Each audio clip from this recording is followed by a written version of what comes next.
நம்ம தமிழ்நாட்டுல நிறைய வீடுகள்ல இருக்கிற பூமிக்கு அடியில இருக்கிற தண்ணி தொட்டி அதாவது சம்ப் உண்மையில ஒரு டைம் பாம் மாதிரி. ஏன் தெரியுமா? சரியா வாட்டர் ப்ரூஃபிங் பண்ணாததுனால பின்னாடி பெரிய பிரச்சனைகளை அது கொண்டு வர போகுது. இதுக்கு முக்கிய காரணம் நம்ம பொதுவா செய்யற சில கோட்டிங் தவறுகள் தான். வாங்க இந்த பகுதியில அந்த தவறுகளை அறிவியல் ரீதியா என்னன்னு அலசி பார்க்கலாம். இப்போ இந்த கேள்வியை கொஞ்சம் யோசிச்சு பாருங்களேன். உங்க வீட்ல நீங்க கட்டுற சம்ப் உண்மையிலேயே பல வருஷம் தாக்கு பிடிக்குமா? ஏன்னா இது சும்மா தண்ணி லீக் ஆகிற பிரச்சனை மட்டும் இல்லைங்க. உங்க பில்டிங்கோட ஒட்டுமொத்த லைஃபையும் அதோட ஸ்ட்ரென்த்தையும் பாதிக்கக்கூடிய ஒரு ரொம்ப ரொம்ப முக்கியமான விஷயம் இது. மொட்டை மாடியில தண்ணி லீக் ஆனா அதை சரி பண்றது ஓரளவுக்கு ஈஸி தான். ஆனா பூமிக்கு அடியில இருக்கிற ஒரு சம்புல லீக் ஆரம்பிச்சா அவ்வளவுதான். அதை முழுசா இடிச்சிட்டு திரும்பவும் கட்டுறதுக்காகிற செலவு நினைச்சு கூட பார்க்க முடியாது. உங்க நேரத்தையும் பணத்தையும் மொத்தமா காலி பண்ணிடும். ஒரு சின்ன தப்பு பெரிய நஷ்டத்துல கொண்டு போய் விட்டுடும். சரி, வாங்க இந்த விஷயத்த இன்னும் கொஞ்சம் ஆழமா பார்ப்போம்.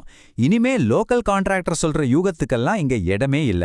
வாட்டர் ப்ரூஃபிங் ஏன் ஃபெயில் ஆகுதுங்கிறதுக்கு உண்மையான காரணம் என்னன்னு பக்கா கெமிஸ்ட்ரி, இன்ஜினியரிங், சயின்ஸ் வச்சு நாம இப்ப கண்டுபிடிக்க போறோம். நாம செய்யற ரொம்ப ரொம்ப அடிப்படையான தப்பு என்னன்னா, பிரஷரை பத்தி சரியா புரிஞ்சுக்காதது தான். பூமிக்கு அடியில் இருக்கிற தொட்டிங்க எந்த மாதிரியான ஒரு பிரஷரை சந்திக்குது, அதுக்கு பின்னாடி இருக்கிற கெமிஸ்ட்ரி, பிசிக்ஸ் என்னன்னு இப்ப தெளிவா பார்க்கலாம்.